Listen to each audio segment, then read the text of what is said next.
The following podcast includes explicit content. Listener discretion is advised. I must address you, the listener. You're the person who chose to listen to this garbage.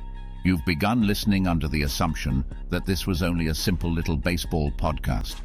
Little did you know you've now entered the HOTO zone. It's time for Heart of the Order.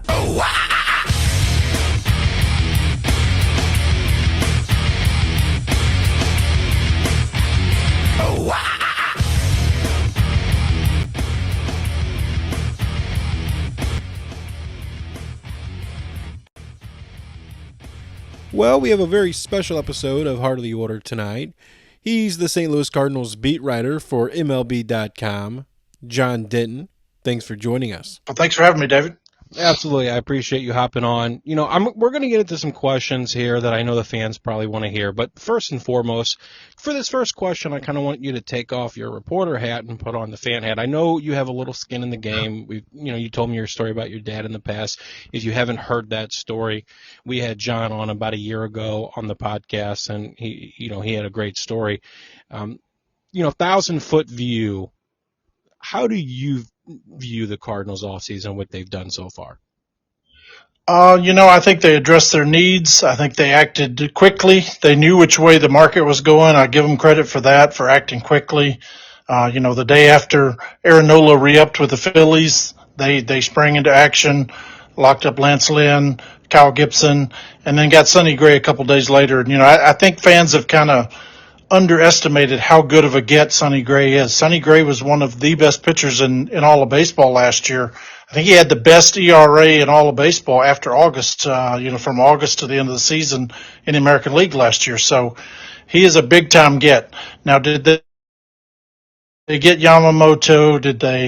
Have they traded for Dylan Cease? No. Are all their pitchers on the wrong side of the 30? Yes. I would give them maybe a B minus, maybe a C plus for the off season. They've addressed their issues. They've addressed their needs. Did they knock it out of the park? Did they get the best quality possible? No. Blake Snell's still out there. Jordan Montgomery's out there. And from a Cardinals perspective, it sounds like they're still going to be out there. So, the Cardinals got a frontline pitcher in Sonny Gray. They got two kind of question marks in Lance Lynn and Kyle Gibson. Lance Lynn, as we all know, is as gritty and tough a competitor as they come. I really expect him to bounce back this year. He's not going to give up the home runs that he did last year. I kind of think that's an anomaly. So I think he'll be a little bit better this year. Kyle Gibson's a man of super high character. So you got guys who are proven in this league, guys who can do it, who can go out and give you a ton of innings. Did they hit the grand slam and go get, the top of the top? No. But yes, they did address their needs. And you and I talked a little bit during the winter meetings. There was some, rumors swirling around about maybe Phil Maton. We know they hosted Yuki Matsui. There was rumors that there could have been another secret meeting that they met with on the reliever aspect. And, at the end of the day, they ended up making the trade for Andrew Kittredge, who I think is, like you said about Sonny Gray, I think that's kind of going under the radar as well. What do you think about that move? Yeah, I think that may go down as one of John Mozeliak's best deals in recent years.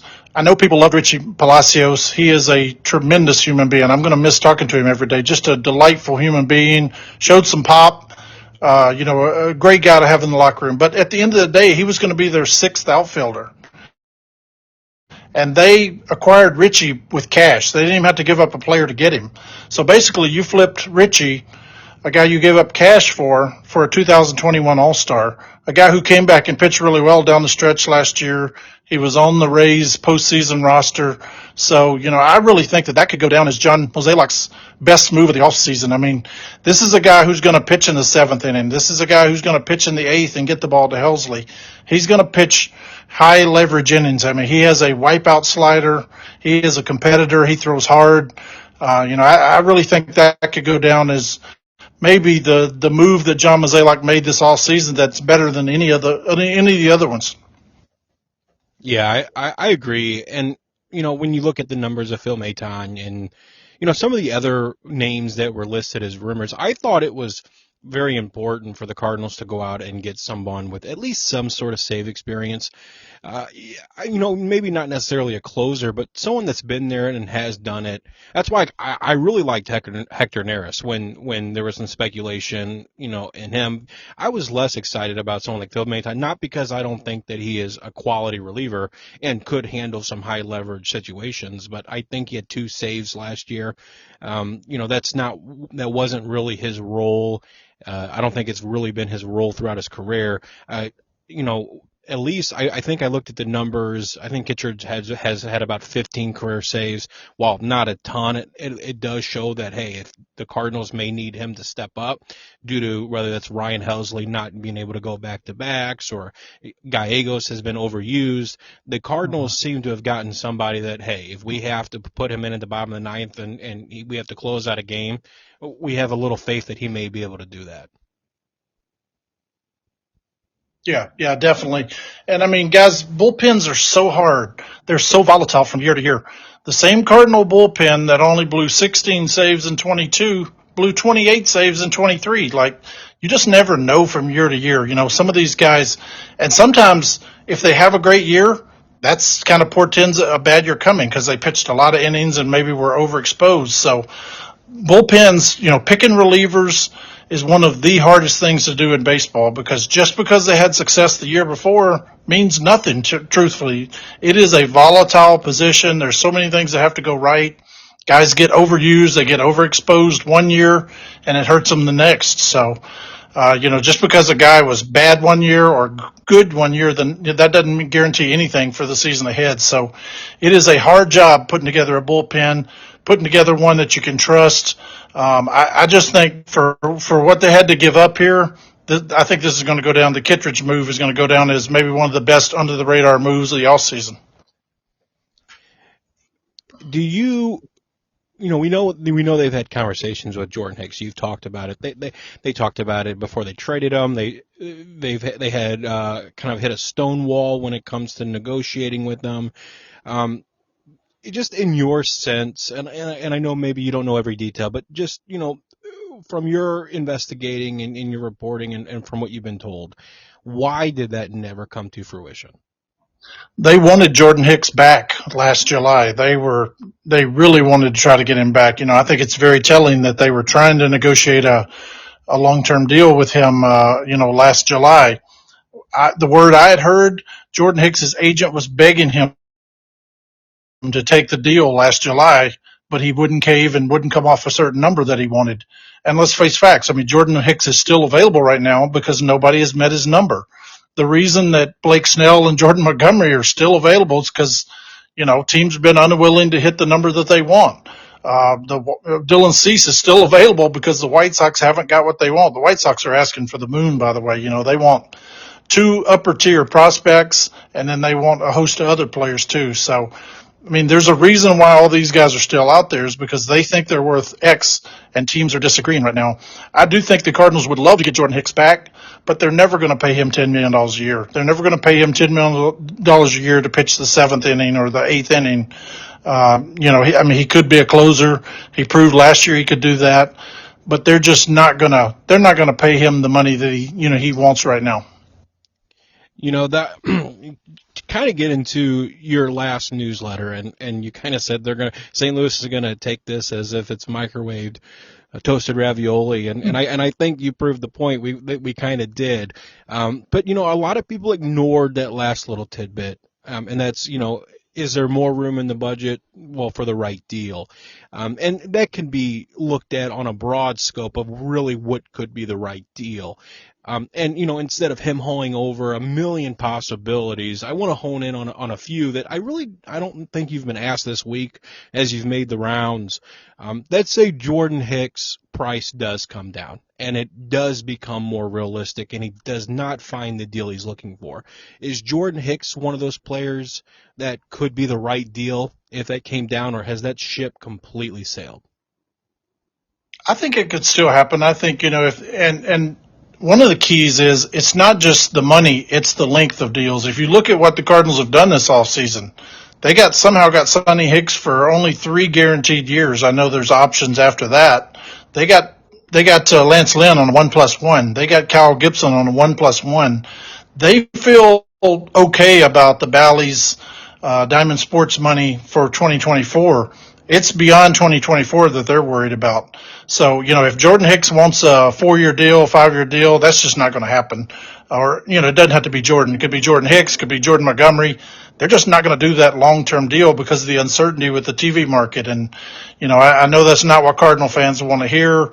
Yes, they pack $3 million in there every game, for every season. But, that is a huge chunk of money, the Bally's money that the Cardinals have counted on for decades and decades. That's been their base to build off of. And, now they're worried that may go away, that the streaming service may not provide half of that money. So they feel like they're okay for 2024. They're just not going to go extend themselves out for 4 or 5 years, maybe even not extend themselves out 3 years because of the uncertainty with the TV deal.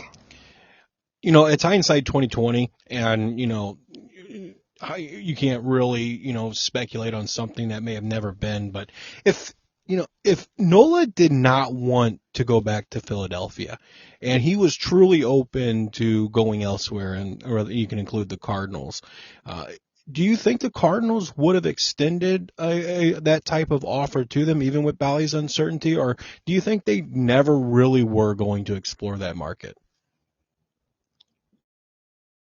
I think he was high on their list. I think, he was a guy that they had pinpointed because of his age, because of his background. But, it was just proof that just because you have money doesn't mean a player wants to come to you. I mean, I said it all along. Like, why would he leave Philadelphia? He's on a team that's went to the World Series 2 years ago, went to the NLCS this past year. He was happy there. They were willing to meet his demands. They gave him the 5-year deal he was looking for. Now, would the Cardinals have gone 5 full completely guaranteed years? I doubt that, but I mean, I do know he was near the top of their list. And, as you'll notice, the day after he re-upped with Philly, their plans kicked into action. So I think that tells us a lot that he was kind of that first domino, that he was a guy they were targeting. And then when he became unavailable, they shifted and pivoted and went the other way. Yeah, it's just so telling about, like you mentioned, the type of deals that they have handed out, and compared to how things were rumored to start the off season. And I know Bally's, and there's a ton of different variables involved, but it's a stark contrast of, I think, what some fans may have expected versus the reality of what we got. And that's not undermining what they did with Sonny Gray. I think Sonny Gray was an incredible get, but overall, compared to what they could have went out and done, I think a lot of fans are looking at it as like some things don't line up or correlate. But one thing that they can still go out and do, and you mentioned it a minute ago, Chicago White Sox asking price is right now astronomical, and they're kind of playing the pull out, pull in method. He's on the market, no, we're going to pull him back. Our price isn't getting met. And then we also have Miami rumors, Jesus Luzardo. We've gone through the Seattle rumors. Asking price is one thing. So instead of asking, will they trade player X and B, because I know, that's a variable in itself. We look at Luzardo, which is around that $5 million. We know Dylan Cease is around that $8 million. Brian Miller and Wu from Seattle make, significantly less. Toronto even has Alek Manoah, whose name has been circulating all off season. Is there a move in there that if it lined up, whether it fell in their lap or somehow they came to an agreement on players they were both willing to agree on, is that type of salary a deal you could see them making as far as extending payroll a little bit more? Yeah, the Cardinals love guys who are under control. That is a big part of this. I mean, they seek out guys who still are under control. That is a huge piece in this because, then you don't have to pay that big payday. Dylan Cease has years of control, and they're asking for 3 or 4 players, with 2 of them being your top in your farm system. Luzardo has 3 years of control left, which makes him even more appealing.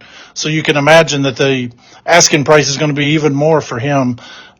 Years of control really matter. You don't want to trade for a guy and lose him in free agency and get just a draft pick the next year. Like, you want a guy who's going to be here 2 years, a guy who's 3 years.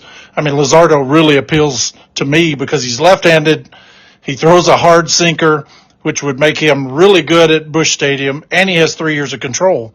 But let's face it, I mean, Skip Schumacher's going to ask for Lars Nootbaar. He's going to ask for Nolan Gorman, and then he's going to ask for 2 or 3 other players. Like, he knows this organization as well as the people in the Cardinals organization do. So it's going to be costly. It's going to be painful.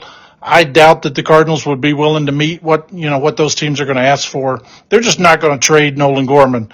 We all know if his back holds up, he's going to hit 40 home runs someday. He may hit 50 home runs someday if that back holds up. He's just got to stay healthy. What he did this past season was really impressive. He improved defensively. He improved offensively. He's just got to find a way to get over that back injury. And that thing dates all the way back to 2020. He did that deadlifting in 2020 at the Cardinals alt camp in Springfield. So he's got to figure that out. Everybody's going to ask for him. Everybody's going to ask for Jordan Walker. That's just too painful to see the Cardinals do. Unless the price comes way down, they're just not going to be involved in something like that if it requires Gorman or Walker or maybe even Wynn. That's a price too high for them, I would say. I'm going to ask you this, John, and you may not have the answer to it. You might be just as baffled as I am about the entire situation. But we know the Cardinals aren't going to go out and spend Yamamoto money. They may not even spend Blake Snell, Jordan Montgomery money. We're figuring that out. The Cardinals have always been able to acquire talent by trading talent. They've always lived and died by the trade route. And, they've gotten some good players and they've sold the city on them. It's kind of been their motto. That is their strategy. That's their juice.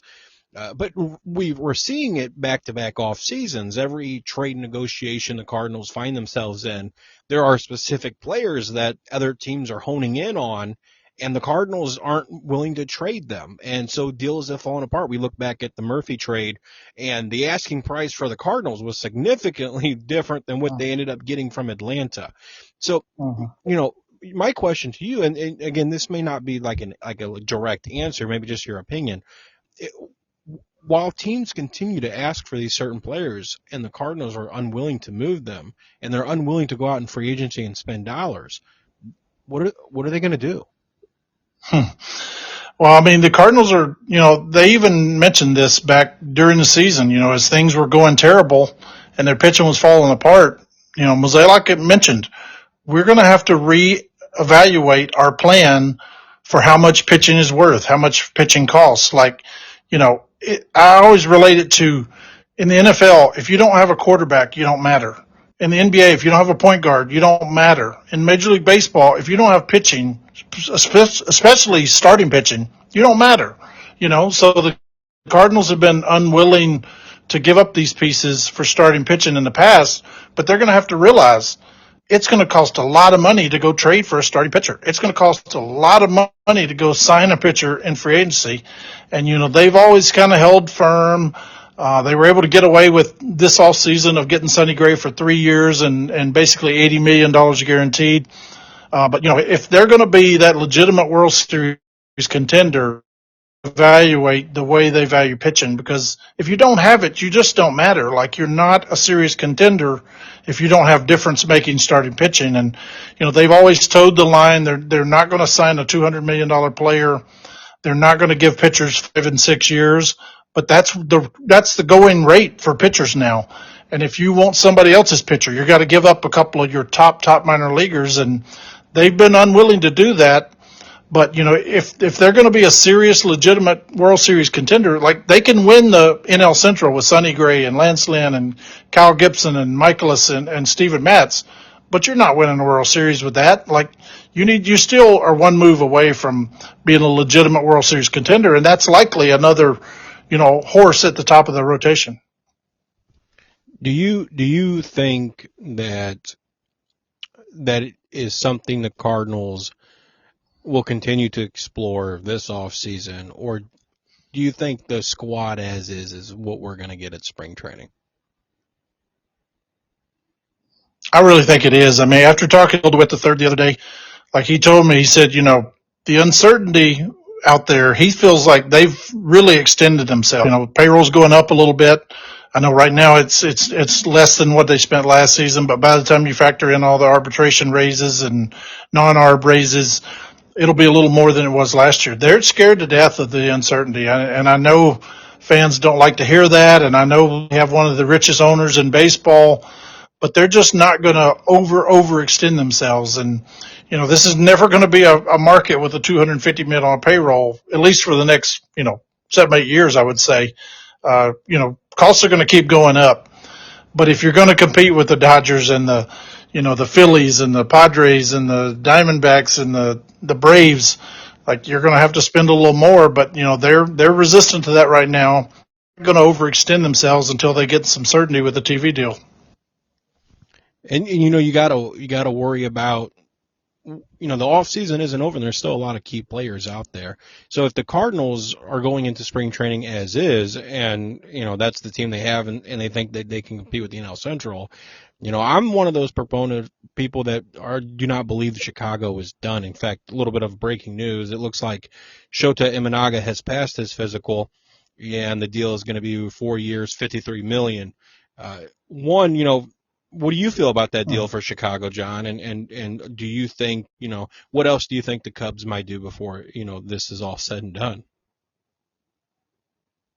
Anytime you sign a lefty who can miss bats and throw the ball by guys, that's a big deal. I've kind of been ripping on the Cubs lately. No franchise does less with more than the Chicago Cubs. I mean, here they are all off season after talking about Shohei, after talking about Yamamoto. They had nothing until they finally landed Shota. So Bellinger's still out there. Stroman is still out there. What are the Cubs doing? The Cubs have a good team. They hired a good manager, but you got to have players like, so I think right now the Reds might be the best team in the National League. I think the Cardinals can beat the Reds. I think they can win the division, but I might put the Reds at the top of the heap right now, put the Cardinals second and the Cubs third, because, the Cubs haven't done anything yet. Now maybe they'll get Bellinger locked up. Maybe they'll get Stroman locked up. Maybe they'll pull another rabbit out of the hat and go get Montgomery or Snell or somebody. But so far, the Cubs off season has been less than overwhelming, to say the least. And we're just going to be here a couple more minutes with John. We're going to get him out of here soon. Just a few more questions. John, your newsletter quoted Bill DeWitt III. When news comes out lately, it seems like Bill DeWitt III is kind of speaking for the team.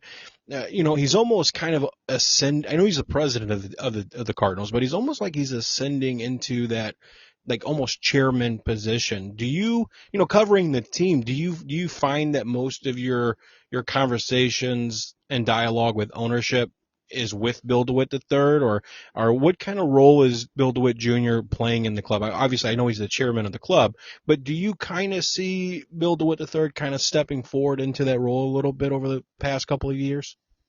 Yeah, I got lucky the other day. I just talked to him at a press conference to announce that Sting and Billy Joel were coming. So, I think that's the way family businesses work. Eventually the son kind of takes over for the father, and, Mr. DeWitt, the senior, Bill Jr., he's getting up there in age, and it makes sense that the son would take over more and more. And, they're very intelligent people, and they're both in lockstep. And, like I said, I just think this is the way family businesses work. You hope that someday your son wants to take over the family business. And, Bill III is a businessman, and, he's not going to run this thing at a loss. Like, he wants to run the thing making a profit. Like anybody out there with a business wants to run their business with a profit. And I know that's a sore subject with Cardinal fans, and, they want this franchise to spend more, but they're just not going to overextend themselves to the point they take a loss. They're not going to overextend themselves where they become vulnerable if the TV money goes away.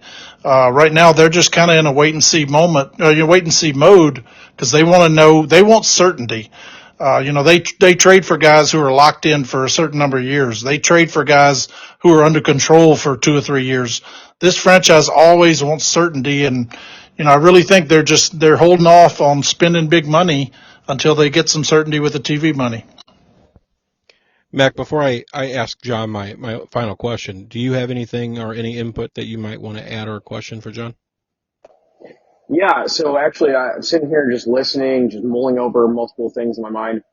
John, pleasure having you as always. But the question that I have for you, this is more of like an opinionated thing, but do you think that there's even more uncertainty with John Mozeliak potentially stepping away from the Cardinals organization beyond the 2025 season? Do you think it's more than just the financial aspect? It's, who is going to be directing our ship at that point in time, whether it's Mike Gersh or Randy Flores taking an accelerated role or what have you? Because I find the comments that John Mozeliak made of, wanting to kind of get out of baseball and he would name his, start progressing a successor through the organization. We haven't really seen that just yet. I mean, obviously Chaim Bloom was just hired, but that is strictly a part-time role. So just kind of wanted to get your take on it. Yeah, Mac. I mean, John Mozeliak said last February in Jupiter, he said, he's coming up on 26 years with the organization. The finish line is not too far off for him. He said that, there is a need to start a succession program. Who will be running the Cardinals next? And, I think it says a lot about Mo's ego that he was willing to bring in Chaim Bloom, willing to listen to outside sources. The Cardinals are one of those franchises. They like to hire within. They like to stay in office, but sometimes you got to go outside and listen to other voices. So I give Mo credit for kind of swallowing his ego and hiring a guy who's worked at a high level. He was with the Rays for 15 years, director of personnel. He was a chief baseball man in Boston. So, for Mo to bring him in, I think that says a lot, but they do need to start the succession program. And maybe that starts after Chaim Bloom has a year with the Cardinals and he sees how he fits in with this organization, or maybe it's somebody else. I really think Randy Flores is a rising star in this business. He has a dynamic personality. He is a guy who he's knocked the scouting game out of the ballpark. I mean, the 2020 draft that the Cardinals have are going to go down in franchise history as one of the best ever. When you get Jordan Walker, Mason Wynn, Tink Hence, Alec Burleson, that's about as good as you can do in a draft. And I mean, Randy Flores is an absolute rising star. Maybe he becomes the leader of the ship someday. But I do think the Cardinals need to kind of begin that succession process, start thinking about who they want to run the show after Mo's time is done. Yeah, no, I couldn't agree with you more, to be quite honest. I think it's going to be very interesting to see what happens in the next 12 months in the futuristic direction of where the Cardinals potentially could go with that next leader of the ship, as you said. Yep. And the other point I wanted to make, man, I thought you absolutely nailed it talking about the bullpen. You and Dave were talking about it earlier, and I have a hard time seeing where Mozeliak, the way I see it, I think he's getting far too much harsh reactions, just specifically on Twitter, social media, stuff like that.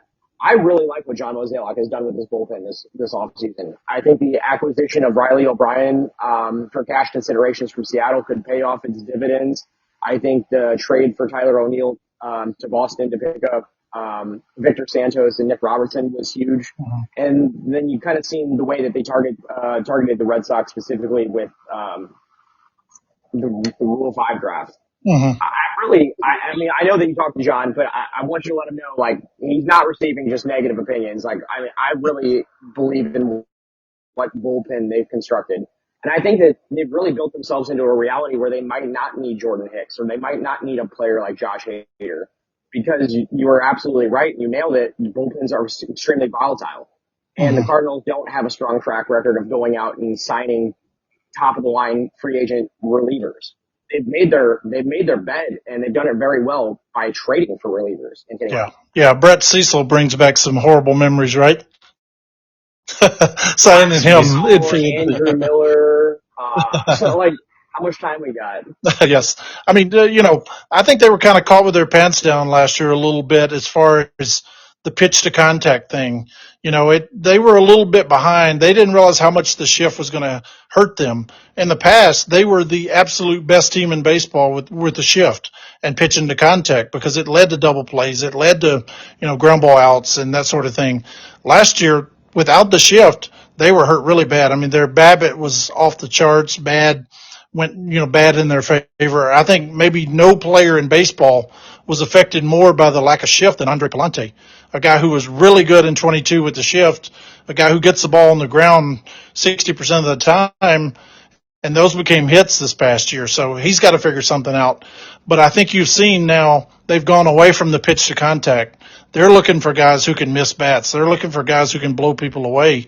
Robertson throws 97, 98. Fernandez throws 99. The guy they just got from Tampa, Kittredge, he throws hard. He's got a wipeout slider. They're looking for guys to miss bats. I think they're a little bit late responding to this because last year they got wiped out by guys who could throw ground balls and pitch to contact. That's not the game anymore without the shift. You got to miss bats now. You got to come in and get strikeouts, and they've gone after guys who have big time velo, guys who throw wipeout sliders, guys who can miss bats. That's the name of the game now without the shift. All right, John, I'm gonna get you out of here on this, and we're going to do one more question, and we'll let you go. And this comes from our other member of our show, Richie, and it was pretty a simple question. Who with Wainwright gone, and some people perceive Arenado as this and Goldie as that. Who's going to be the leader of this team going forward? Yeah, Paul Goldschmidt's not a guy who's going to beat his chest and scream and yell, but when he talks, people listen. And, it's terms of fiery leaders, like Nolan Arenado is that guy. He's a guy who can get in anybody's face. He is a guy who burns extremely hot. And I think Miles Michaelis is a guy that has a lot of respect in that locker room. He's a guy who's been around. He's had big time success. He's a big guy. He's a big 6'4", 245-pound guy. He's a big guy, so he commands a lot of respect in that room. I would say those three guys are probably right there at the front. And then, hey, Lance Lynn will take on anybody. He will say anything to anybody. And I also spent some time with Sonny Gray in Nashville. I went to a workout with him. He is like Chris Carpenter reincarnated. He does not tell a lot of jokes. He doesn't laugh a lot. He is all business. He said, look, you're not going to see me wink at a batter in the batter box. You're not going to see me, wave to them. I'm trying to tear their head off. So Sonny Gray's a guy who's going to challenge his teammates. He's going to make the staff better. Lance Lynn's going to be a guy who, if he doesn't like something, he's going to say it. There's not a lot of PC culture with Lance Lynn and Sonny Gray. They're going to speak up. And then those incumbent guys that I mentioned. The one thing that they did this offseason, a lot of fans don't like the signings of the older pitchers, but they got three pitchers who will get in your face, who will challenge you, and will be leaders in that locker room. The Cardinals got a lot tougher this offseason. Yes, they signed three pitchers who are, kind of on the other side of 35. Sonny Gray's 34. The other two are 36. But they got a lot tougher this offseason. They got a lot grittier. And that will help them. Over the last 2 years, you've lost Adam Wainwright, Yadier Molina, Albert Pujols.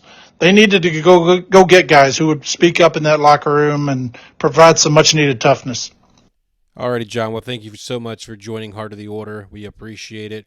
We'll have to have you back soon, and we look forward to reading that newsletter coming out tomorrow morning.